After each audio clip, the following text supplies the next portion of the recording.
Si, comme le dit Joël, le mental forme mon corps, alors lorsque je ne vis plus par mon mental, mais dans une élévation de conscience, que se passe-t-il pour mon corps? Et que devient ce pouvoir créateur alors? Peux-tu m'éclairer? Je me considère jamais comme créateur et donc au plus, la conscience s'installe ou au plus tu es connecté à la conscience, au moins, tu es, créateur. Donc et au plus, la conscience qui est tout est, créatrice de tout et donc, il y a plus d'interférence par le moi égotique qui pense ou qui croit qu'il y a, une forme, d'utilité bénéfique et donc, c'est toute l'approche de l'abandon, du lâcher prise, ça va jusque là-haut, en termes d'abandon, afin qu'on devienne une transparence. Alors, donc tant qu'il y a pas cette transparence, bah, le corps, il fait un peu ce qu'il veut, le mental aussi, tout ça est en fait, comme des drapeaux dans le vent, une fois dans un sens, une fois dans l'autre. Ça vit un peu sa vie, ça fait ses douleurs et cetera. Donc c'est comme si, la matière était un peu ondulée et donc une fois bien, une fois mal et donc pas harmonieuse de façon pérenne. À partir du moment où, on fait ce travail, d'élévation de conscience à l'intérieur, c'est-à-dire, on va au-delà, du mental et on se rend compte qu'on est toujours bien là. Simplement, c'est plus paisible et cetera et donc là, en fait, tout s'aligne de plus en plus. Le mental s'aligne, s'apaise, le corps s'apaise, tout s'aligne et donc au plus on a ce travail, au plus on devient transparent à la conscience et au plus elle peut passer. Elle peut passer pour rendre toute matière, en fait, à son image. Hem, donc toute la matière qu'on va voir, quelle que soit la forme, va de plus en plus être alignée sur le monde spirituel, qui est le seul monde véritable.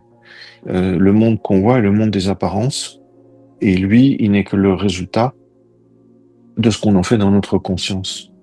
Donc on n'a pas besoin de le changer à l'extérieur, on a besoin de se changer soi, afin que justement cette harmonie divine puisse s'écouler à travers nous, à travers chacun de nous, le plus possible en termes de capacité. C'est ce qui changerait le monde. Mais si déjà on le fait pour soi, apprendre à le faire pour soi d'abord, et puis après, en fonction de notre niveau, on pourra le faire pour les autres.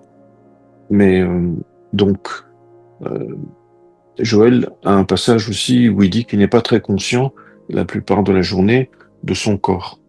Il n'est pas conscient de son corps. Donc autrement dit, il n'y attache pas une très grande importance en termes de le mettre sur un piédestal. On le dénigre pas non plus, mais on n'en fait pas toute une histoire. Donc c'est un véhicule comme on prendrait une voiture. Et ça, évidemment, l'ego ne l'aime pas. Donc il a une tendance à vouloir sublimer le corps et alors on est dans toutes les voies du corps et dans toutes les voies où il faut s'enfoncer dans la matière pour rebondir vers le ciel, alors que la voie infinie va plutôt faire comprendre qu'on n'est pas né pour pleurer, comme l'a écrit Joël, et que donc on est là pour apprendre immédiatement à vivre selon ce qui est prévu pour nous, c'est-à-dire vivre selon l'harmonie d'une seule conscience qui est pur amour et donc, voilà. Mais donc ça met notre ego un peu en place. Alors aussi en termes de composition, et cetera, de création, il faut voir aussi que l'aspect créatif est aussi, démultiplié quand on est, dans cette voie de, de se spiritualiser intérieurement, donc de dévoiler cette spiritualité à l'intérieur de nous. En fait, tout ce qui est créatif est beaucoup aimé par cette conscience et Joël dit d'ailleurs que le niveau, de des artistes, des musiciens et cetera, est un niveau juste en dessous, du niveau spirituel. Autrement dit, donc il y a comme un pas à faire, mais on se rend compte aussi que cette, créativité, heu, est en fait comme plus lumineuse, comme plus évident, comme si ça sort, en tout cas pour ceux qui ou celles qui ont, cette trajectoire, spirituelle. Alors parfois au départ, on peut ne pas l'avoir et puis, il y a quelqu'un m'a dit un jour, qu'avec le travail de l'amour infini, elle avait ouvert une voie artistique qu'elle n'imaginait pas. Donc il y a de l'ordre de ça aussi.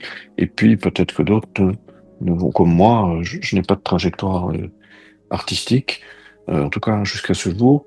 Donc c'est pas nécessairement chacun là a cette voix. Mais en tout cas, si c'est quelque chose qui doit se vivre à travers nous, à ce moment-là, c'est aussi amplifié. Mais donc ça devient plus harmonieux, beaucoup moins, c'est dégrossi de toutes les scories égotiques et ça devient plus sublime. Donc, en fait, quand on commence à se rendre compte de tout ça, on se rend compte qu'en fait, on n'a pas grand-chose à perdre et on a beaucoup plus à gagner.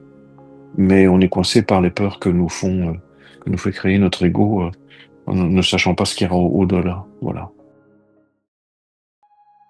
Si vous aussi vous souhaitez nous poser de nouvelles questions, alors n'hésitez plus et prenez contact pour fixer un rendez-vous.